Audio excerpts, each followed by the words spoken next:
Wonderful, thank you all, and as the economists always get the opportunity to go last at these presentations, and everyone's tired, so it's tired of hearing everybody else's talk.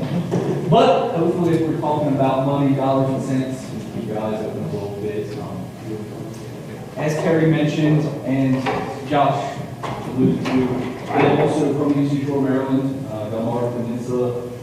My first job as a kid, 10 years old, was picking up dead chickens. So I've been there, done that for many years. Never my wildest dreams of going back here talking about poultry litter or poultry production. But since I've been back, I started back at UK in July 1st. Before that, I was 4 years in private industry doing some biofuels work. But before that, I actually got all my degrees at UK in specialized in pollination. So spent 10 years at Lexington and had the opportunity to come back to the private sector, come back and actually be able to help some farmers. So we're in the pocket, of course. So with that, we're going to talk about bringing everyone the previous presenters talked about and try to put some dollars and cents to this. When I first got here, I realized this was a good area to do some research in because actually there's never been any economist to look at poultry or poultry litter ever in our department of ag econ. So that was a perfect fit. So we're going to go through this presentation just talking about in general some of poultry production both around the state and here in the county and nearby counties. Walk through some scenarios on how to calculate the economic value of poultry litter. And then I want to walk you through a tool that I've recently developed that's going to help you all do it yourself. Because as we've heard, a lot of dynamics involved and management that can impact the value of poultry litter. So poultry production in the state is the #1 ag commodity here for Kentucky. Give or take horses every other year. We also are 7th in the nation in broiler production. We have over 850 large-scale poultry farms and about 3,000 houses in 42 counties. The poultry industry is also the largest buyer of corn and soybeans for the state. Basically, 1 out of 3 rows produced in the state is poultry production. Okay. And also, we receive grain farmers receive about 10 to 15 cents a bushel from the poultry industry. So, poultry industry is good. Here's the 43 counties covered here with some gaps in green. This is a $1.2 billion industry in 2014, and for McLean County alone, it's $58 million just in poultry production. Okay, that's not the processing side of things. So as I mentioned, about 3,000 poultry houses. Like a lot of our data at UK, poultry research, it's a little dated. They estimate EGR 168 is about 140 to 150 tons of litter produced per year. This number is about 25 years old, and as we all know, these numbers have gotten bigger and poop a lot more than they used to. So I think that number is a lot higher, so we'll go through some scenarios with that. But with that range, you're producing about 420,000 tons in the state per house. Or not per house, but per year. Just to put that in perspective, if we're applying 2 tons an acre, that's a little over 200,000 acres that we've done in Portugal. So, as I said, I think that number is pretty low.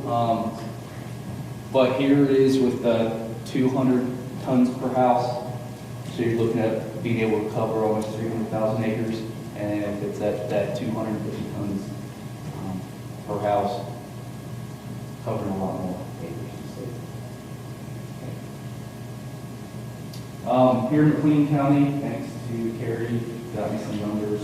Got about 336 poultry houses, which is using those numbers, again, about 50,000 tons being produced annually. So we can cover about 25,000 So I looked at some numbers, it's about 98% of the grain production are here in the county. So again, with those higher rates being produced per ton or per house, you could get up to the 40,000 acres here in the county. But we all know not all that's available. Some farmers that are producing are using it themselves. But Webster County, we've got some numbers, 228 houses. That's how much is being produced there annually. Thank you, Greg, for those numbers.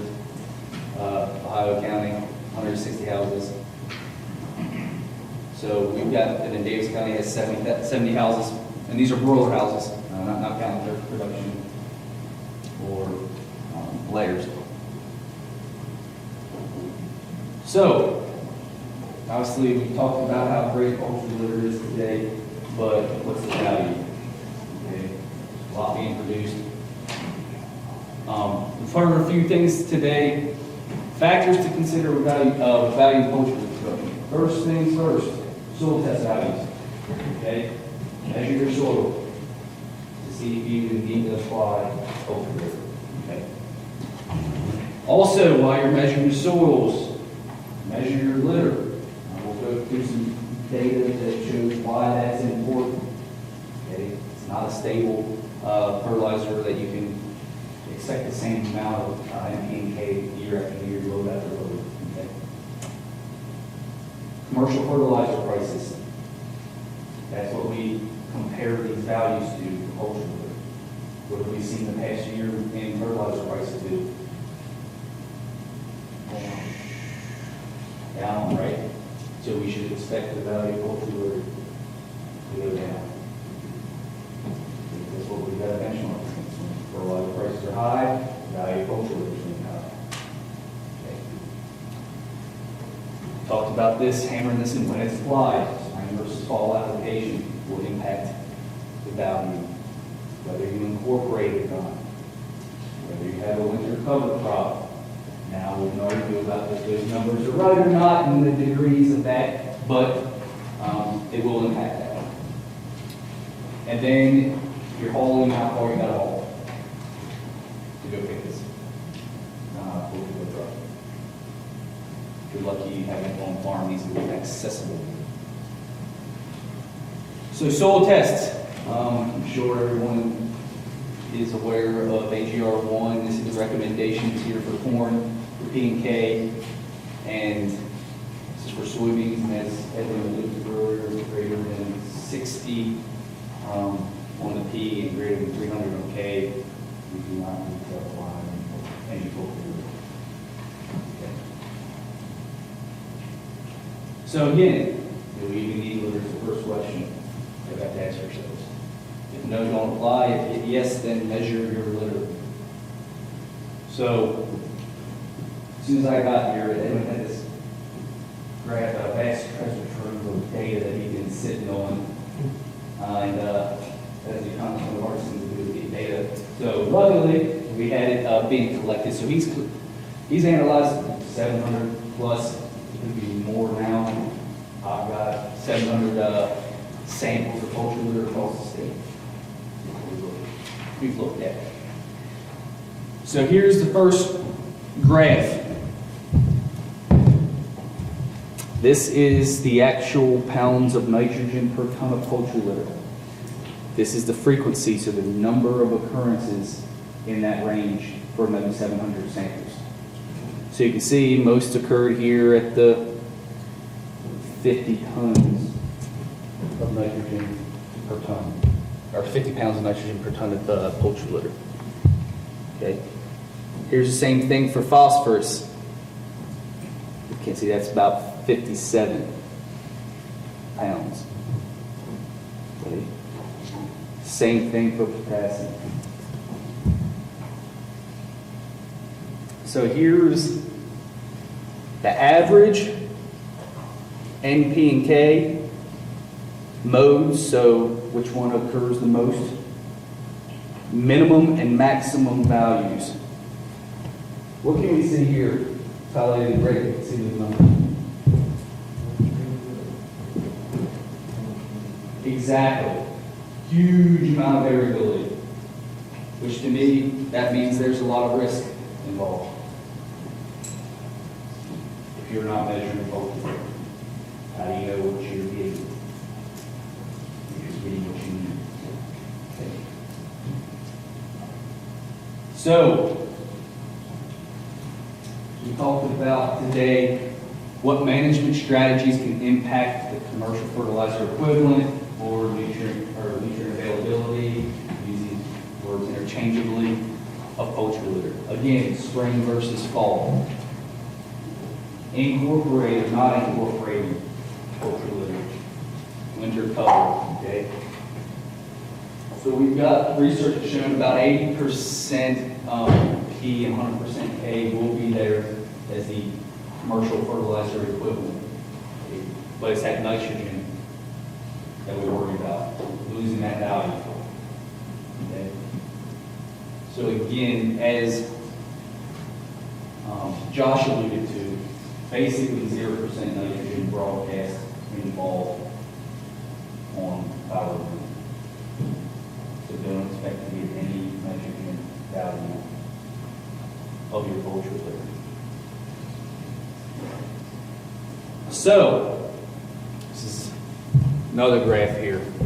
So, taking all those samples we put together here, this is using the it was last week's fertilizer prices.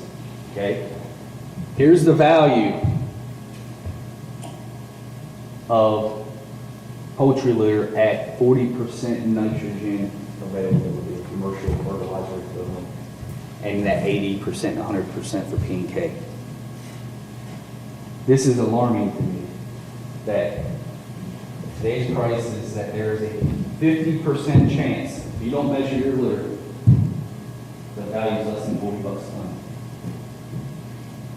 What's the going price right now for poultry litter all in?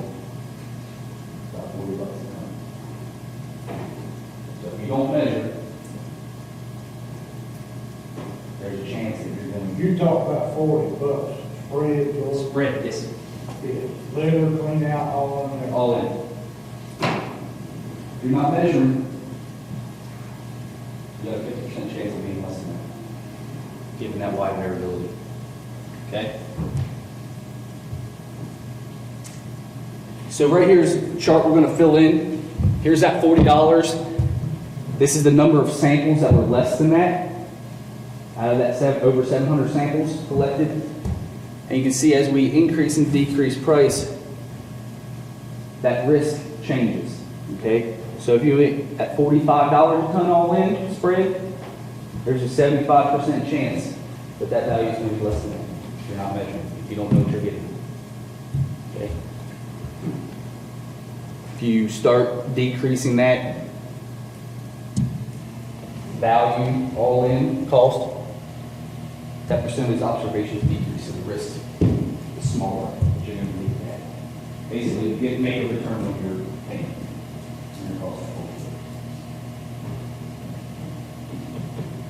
So again, that's why it's important that you measure. So any questions so far on that? What causes the variability? Edwin? Causes variability. I mean, I think it's speed. It's handling of the litter and the diet of the birds. They cause the variability in the nutrient content. For example, was it a 1 year clean out or a 5 year clean out? Was there in-house windrows throwing? How many times did you cake out? And so what he's looking at is a broad swath of samples, all the samples that went through the lab. So that means there was a wide range of handling of that manure in Kentucky. And some of those samples were cake out, some of those samples, that litter had been windrowed in the house for 5 years, so it had more nitrogen in it. So that's what causes that variability in that range of nutrients.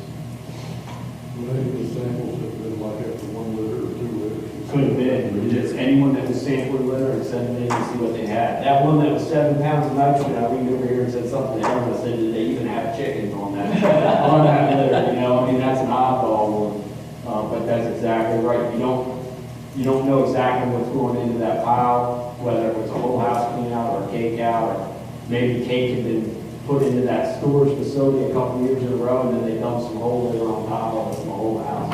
That's where that variability. What's the difference between wood chips and litter and rice hulls? We don't have any evidence of that yet, but I have a distinct, I never dealt with rice hulls back home. All I ever saw was wood shavings. And then we started having trouble getting wood shavings because they moved the fertilizer industry, or fertilizer, the furniture industry to China. And so we started getting all kinds of weird stuff and different stuff happening back home. So it does, I think it does make a difference, but probably not as much as just management in the house. And the other thing about those numbers, if it was submitted as a poultry litter sample, it went into that.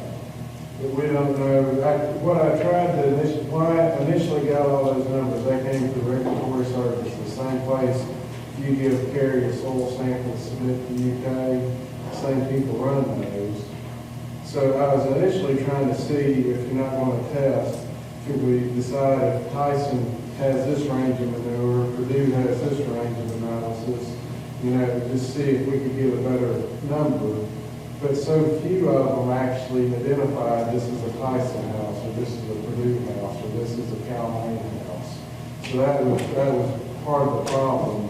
So we had a few that were grouped into these, and then there was 369, I believe, that were grouped as could not identify. So I mean, it might have been just straight rice hulls that the guy put in there and had 2 chicken herds in it, and that's what he sent in to analyze. We don't know that. That was just more or less a survey of what ran through the lab. It seems like that these strategies have to be simple besides chicken on chicken litter and chicken house. That looks like a wide variation. But even if you look at the middle of his data, there's a wide variation. Even if you throw out the eyeballs, there's still a pretty big range in the middle of that you could be swinging from 30 to 80 pounds of nitrogen per ton. Now, that's a pretty big swing. And so, if you don't know what's in the manure, you're paying $40 a ton. When I looked at those numbers that Jordan put together, it was pretty astounding to me. Man, 50% of the time, I'm overpaying if I'm buying litter at $40 a ton. Now, I don't know if I am or not, but I know that I have a risk. I'm not the economist, but when I looked at those numbers, I was kind of like eyes popped out of my head. Heck, that means, on average, 50% of people buying litter in Kentucky overpay if you're paying $40 a ton. And that's if you're getting the nitrogen out. And that's if you're getting all the nitrogen. If you need it from your source. And one more thing, Jordan was back this those numbers were they're adjusted for moisture content. So maybe those real high ones had 80% moisture because someone decided I'm going to sample the crust versus inside the pile. If it's 90% water, that means you have 1,800 pounds of water in that ton of litter. Once you adjust it back, you pull those numbers down. So there's so much stuff that goes into those numbers that we just don't really know. I mean, Edwin and I sit here and talk over Jordan's time all day because as you can tell, they don't let food scientists ever talk to economists. They don't let us play together. And having somebody here that's willing to talk to us, we got pretty excited about this. Jordan, when you got through samples last fall, did you see much difference between turkey liver and chicken liver? I haven't looked at the turkey yet. Have you looked at? I thought you got some of that turkey litter over some parts of that fall. No, I didn't. I wasn't here. So it would have been. That was me. I'm supposed to remember what the analysis were. Typically, I think the turkey sample is going to be a little bit higher than nitrogen, right? And phosphorus because they're on there longer. We have some turkey samples. I haven't looked at those yet, but that's good. With this tool that we're developing, hopefully we can add in both turkey and other animal manures as well.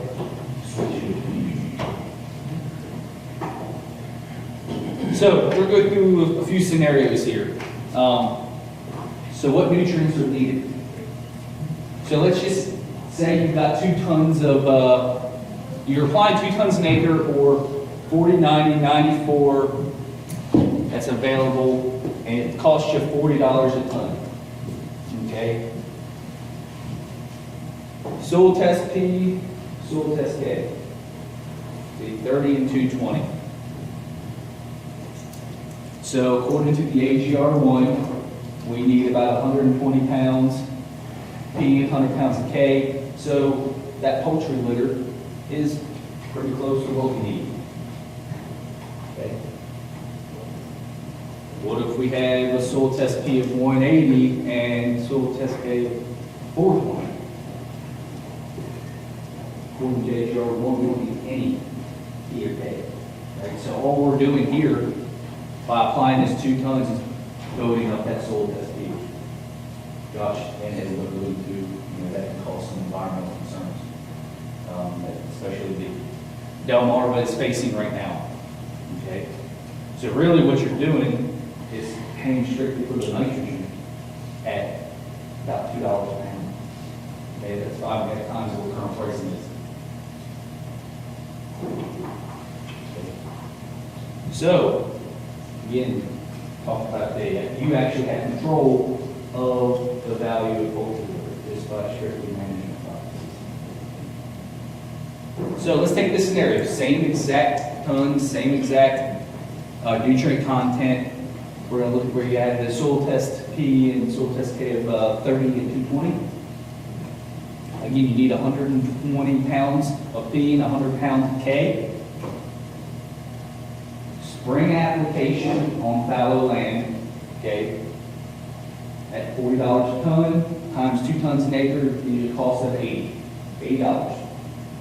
Okay. What's the value? You actually get, the math happened to work out this way, it's exactly $8. Okay, for spring application on fallow land. Fall application, same thing, same cost. Right? That value is $65. So you lose $15 an acre. Just from spring versus fall application. And that's when you need P and K.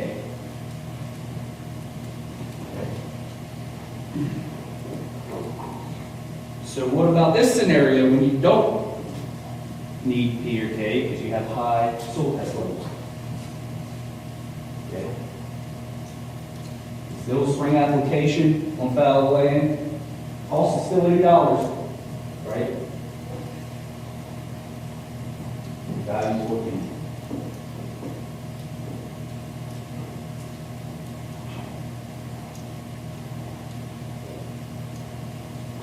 Fall application, cost is $80. You're getting no value anymore. Right now, in this current climate, cost management is going to be important. Maximizing the value of what you're paying for. You can do it by simply changing management strategies.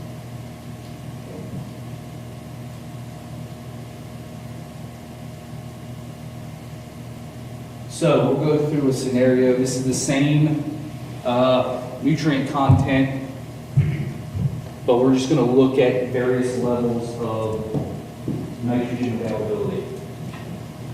Okay. So you'll have the same P and K going across, but all we're going to do, and these numbers are values. This is the economic value of poultry litter. So here's the P at $18. K at $15. At 0%, so you get $0 from your nitrogen. It's at $33 a ton.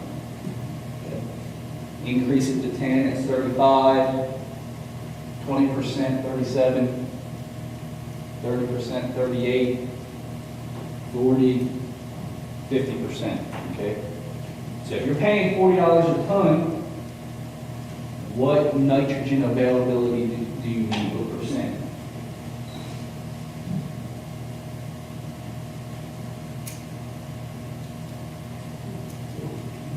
Gotta be greater than 40, right? If you're to get what you pay for.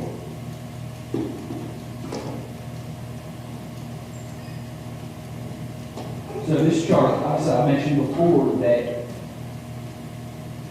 the value of poultry litter is going to change based on commercial fertilizer pricing. So this is just NP and K values, price per ton here on the left since 2001, and then corn price on the side, so you can chart the corn price if you want to. Okay.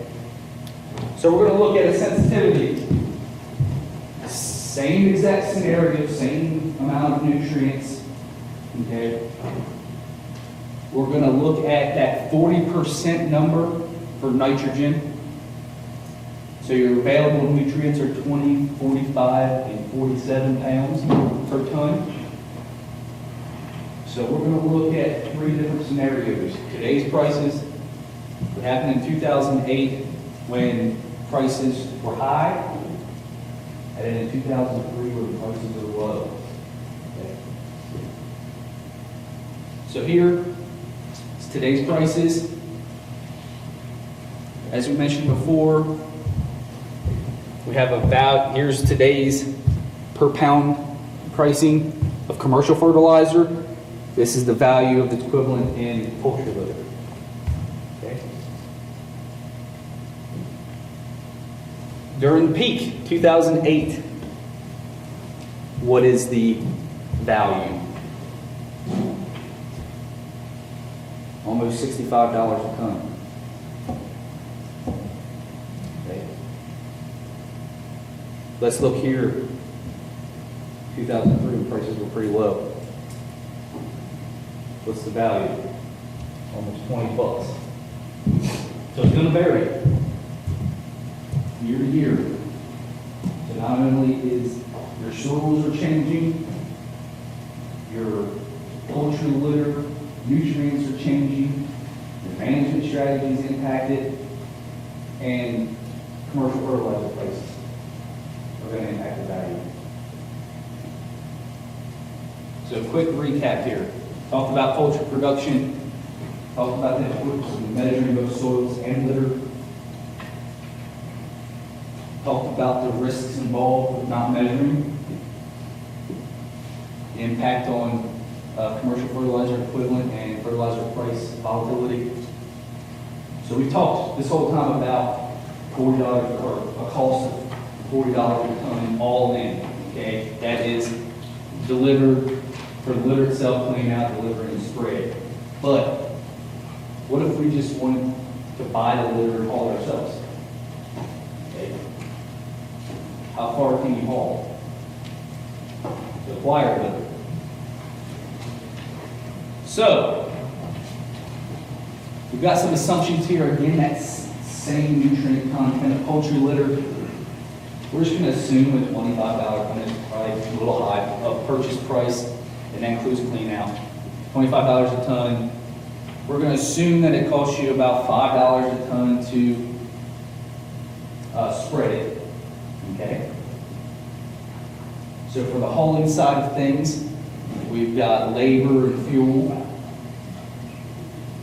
Truck capacity of about 30 tons of poultry litter being hauled. Fuel efficiency, load time, average speed. Okay? We're going to use those to see how far we can haul under given scenarios. So we're going to go back to that same scenario of the soil test P and soil test K of 30 and 220, where you needed 120 pounds and 100 pounds. Value of $80, right? We call it the same amount as the cost under that scenario. So at an $80 value, how far can you haul? You can afford to haul, to go pick it up at this value, one way 147 miles before that haul cost begins to exceed that value. Okay. What about haul at $65 an acre there? You can only haul it one way 33 miles.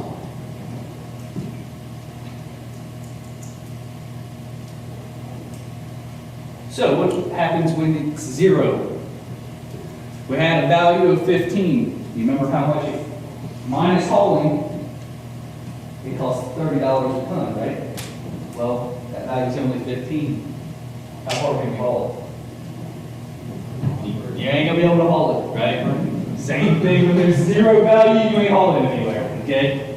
So, obviously, we've seen a huge decrease in diesel fuel prices here, and hopefully, they stay around a while for all indications I have, they will be down low in the foreseeable future, which is a good thing. But, wasn't too long ago, we were up pretty high in diesel fuel prices. So let's look at that and see if that changes how far we can haul poultry litter. Okay? Same exact scenarios, same cost we figured in before. The middle one here is spring one-way distance. If you're spring applying poultry litter, that was our 147, fall 33 miles one way, and that was at $2.50 diesel fuel. $2, you can go a little farther at 160 spring, 36 one-way miles in fall. And then here in the peak, we don't lose too much. Too many miles from, so it's it's not very sensitive to diesel fuel prices. Okay. So, the value will vary by all the factors we've gone through today, whether it's by individual field, the soil test values. Every load of litter is going to be different, and it's going to vary year to year.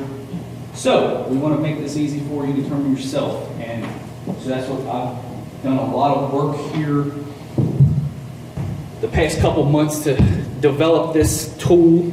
And I'll try to demo here it for you.